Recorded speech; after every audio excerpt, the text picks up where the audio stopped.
So didn't the Lord know that it would be painful? Didn't the Lord know that that would be like a thorn in her side?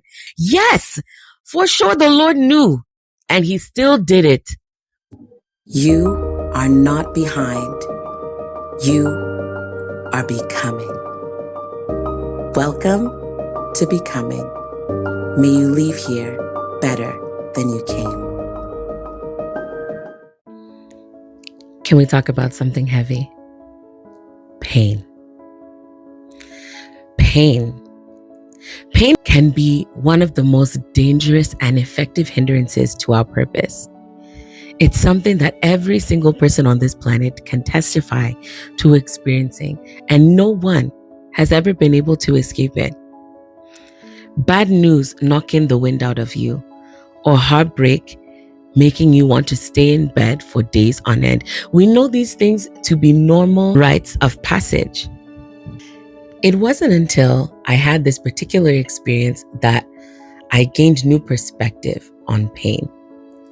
I received some news I didn't expect, and I found myself feeling so down, unmotivated, and I even became physically tired.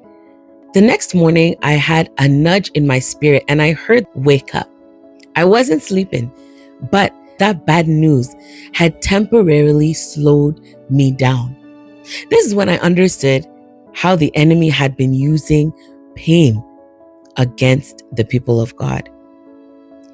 Pain paralysis. Yes, pain paralysis. What the enemy will try and do is paralyze you so long by way of pain that you stop progressing, you stop moving. You are a giant on the inside, but you are found to be sleeping.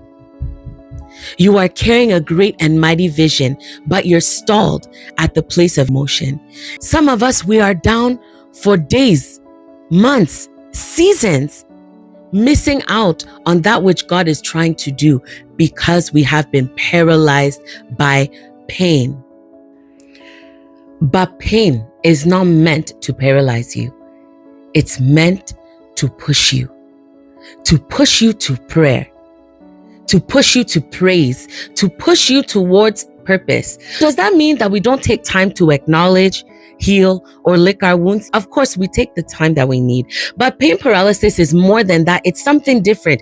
This is the thievery of progress, the dulling of vision, and numbing of sensitivity to the call of God upon your life, because the noise of the pain has been amplified so much.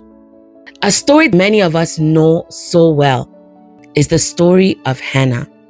This is found in 1 Samuel 1. There's this woman, Hannah. She is married to Elkanah.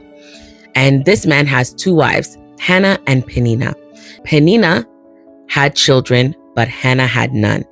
And every year they would go up to Shiloh to worship the Lord, to sacrifice. Peninnah would taunt Hannah because the Lord had kept her from having children. Year after year, it was the same. Hannah would be reduced to tears and would not even want to eat. Her husband would now come and say, "Why are you crying, Hannah? Why aren't you eating? Am I not better to you than even 10 sons?" Hey, imagine that's the response of your husband. On top of the things that are happening internally, the shame, the pain, feeling perhaps inferior because she's not able to have children. Her husband didn't understand her. And this second wife, this lady, was provoking her. With all that, Bible says that the Lord was the one that did it. The Lord was the one that had closed her womb. So didn't the Lord know that it would be painful? Didn't the Lord know that that would be like a thorn in her side? Didn't he know that Peninnah would be provoking her relentlessly and mocking her? Yes, for sure the Lord knew, and he still did it. But why? When we jump down and we look at verse 10, it says Hannah was in deep anguish, crying bitterly as she prayed to the Lord.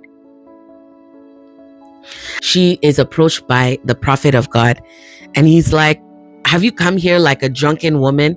The way you are crying, the way you are praying, what are you even doing here? This is supposed to be a place of worship. Throw away your wine." She said, No. I am not carrying on this way because I am drunk, but I am discouraged and I'm pouring out my heart to the Lord. Don't think that I'm a wicked woman. To that, the prophet responded, oh, please go in peace, and may the God of Israel grant your request as you have asked him. She said, thank you, went back and began to eat again, and she was no longer sad. By the time she got back home, the Lord remembered her. And by the following year, she had born a son. So what actually happened in this story? This internal anguish that she was going through pushed her. It provoked her to prayer, to pour herself out as never before. You're praying so wildly that you look like a drunk person. My girl was desperate. She was hurting. She was feeling misunderstood. And all she had was that moment before the Lord to pour herself out.